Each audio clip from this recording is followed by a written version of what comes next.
বিষয়টা নিয়ে আপনি কখনোই দ্বিমত করবেন না। আমি আপনাকে সাজেস্ট করবো ভাই, প্রত্যেকটা সময় আপনি প্রপার ডকুমেন্টগুলো দেন, কাভার লেটারটা উপরে রাখেন, দেন বাকি ডকুমেন্টগুলো আপনি স্টেপ বাই স্টেপ সাজান।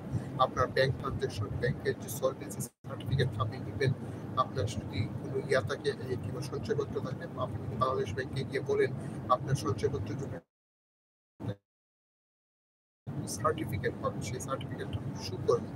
সেটা আপনার বাচ্চার নামে হোক, আপনার বাবার নামে হোক, আপনার মায়ের নামে হোক, অথবা আপনার ওয়াইফের নামে হোক, যাদের নামেই হোক, আপনি কি করবেন, এটা আপনি সাবমিট করবেন এবং সেখানে উল্লেখ করে দেন I have a lovely wife, my wife is a service holder or involve any kind of field, okay, just mention it and then he has a সঞ্চয়পত্র 5 লাখ 10 লাখ আপনি অ্যামাউন্টটা উল্লেখ করেন। হ্যাঁ, ঠিক আছে, এটা উল্লেখ করে আপনি সাবমিট করেন। এতে বোঝা গেছে যে আপনার পরিবারের একটা ইকোনমিক্যাল যে একটা স্ট্রং বেস গড়ে উঠছে। এই স্ট্রং বেসটাই হচ্ছে মূল কাহিনী, ওটাই ওরা দেখতে চায়।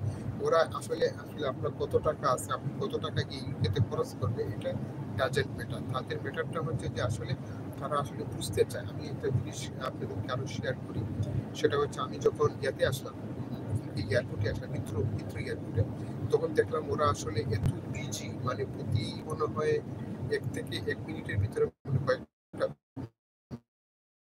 একটা বিমান ওঠানামা করে, অনেক যাত্রী এখান থেকে আসে, যাত্রী যায়। এরা আসলে এইসব কিছু মানে লুক আফটার করতে পারবে, যার কারণে ওরা ভিসা দেওয়ার সময় আসলে খুব স্ট্রিক্ট।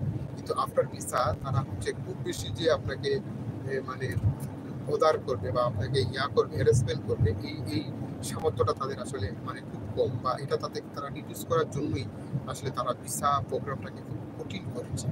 আমার কাছে যেটা মনে হয়েছে যে আমি গেলাম, ইমিগ্রেশনে দাঁড়ালাম, আমাকে প্রশ্ন করলো যে your hotel accommodation, then I just provide my hotel accommodation invitation card, I think আমি তাদেরকে প্রশ্ন করলাম, দেন তারা আমাকে পাসপোর্টে সিল মেরে দিল। বাট কত বলছে, your first time in UK, তো এটা তাদের একটা ডাউট লেগেছে। তো তারপরে তারা কিন্তু সিল দিয়ে আমাকে ছেড়ে দিয়েছে এবং বেশ কয়েকজনকে তারা মানে আটকে রেখেছে, কথা বলেছে, অনেকটা সময় পরে তাদেরকে ছেড়েছে, অনেক যাচাই বাছাই করে। তো এটাই হচ্ছে মুদ্রা কথা, ওদের কাজটাই হচ্ছে এটা। ইমিগ্রেশন আপনাকে খুব বেশি কঠিন প্রশ্ন করে না, তবে আপনাকে কিন্তু কনফিডেন্স থাকতে হবে। আপনি মনে করেন কাজু মাচু করে বিজেপি ভিসা নিয়ে আসছে, আপনি থেকে দেবেন, আপনি কি করবেন সেটা আপনার ব্যাপার। আপনি এখানে আইসা মানে কি করবেন সেটা আপনার ব্যাপার, সে ব্যাপারে আমি কোনো কথা বলতে চাই না। হ্যাঁ, কেননা আসলে এটা আসলে এটা একান্তই নিজস্ব ব্যাপার। কিন্তু আপনাকে যদি যথাযথভাবে আপনি মানে ইয়া করেন, অ্যাপ্লাই করেন, আমি মনে করি ওরা আপনাকে ভিসা দেওয়ার জন্য বসে আছে। ঠিক আছে, প্রতি বছরই অসংখ্য ভিসা রিফিউজ হয় শুধুমাত্র মানে কারণটা না জানার কারণে।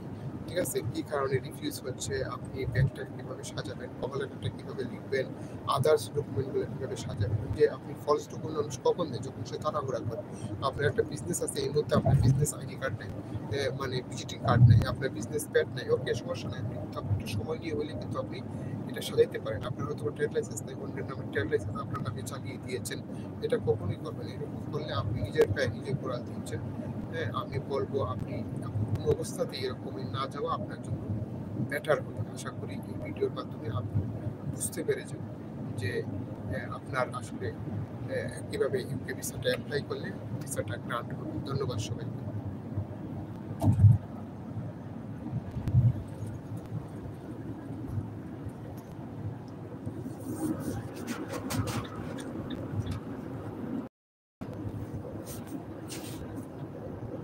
Police reported